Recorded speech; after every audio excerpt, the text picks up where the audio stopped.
سلام بچه های خوشگل مشکل گوری من، خوش اومدید به کانال یوتیوب خودتون. اسم من توت فرنگیه. بچه ها قبل از اینکه ویدیو رو شروع کنم یا در مورد اون پول حرف بزنم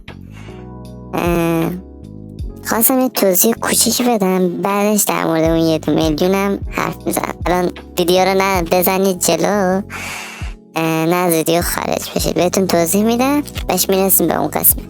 من قبل از اینکه این ویدیو رو بسازم یه ویدیو در مورد کانتنت اعترافای مثبت 18 شما ساختم که خود یوتیوب به هم گیر داد و ویدیومو کلن حذف کرد، خاطر اینکه کانتنت مثبت 18 بود دیگه.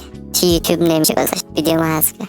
خلاص این ایدم حذف شد و بعدش یه ایده دیگه به سرم زد که ریاکت برم به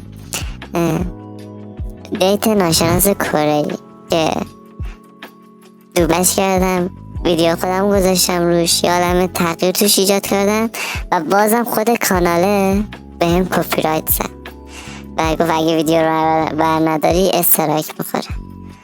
دیگه ما مجبور شده اون ویدیو رو حذف کنیم کلا. خلاص از اینا بگذریم. الان من هیچ ایده واقعا ندارم که واسه ساختن ویدیو یعنی ویدیو بسازم باهاش، به خاطر همین اومدم توی این ویدیو بهتون بگم زیر همین ویدیو توی کامنت ها ایده هاتون رو بنویسید و ویدیوهایی که مثلا من بتونم انجامش بدم و به کسی که ایده خیلی خوب بهم بده 2 میلیون تومن میدم. باید این کارم به کجا رسیده که باید همچین کاری کنم.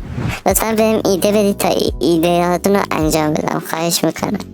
دستم به دامنتون، به توت فرنگیتون کمک کنید. همین دیگه. خیلی دوستتون دارم، لطفا بهم کمک کنید. خداحافظ.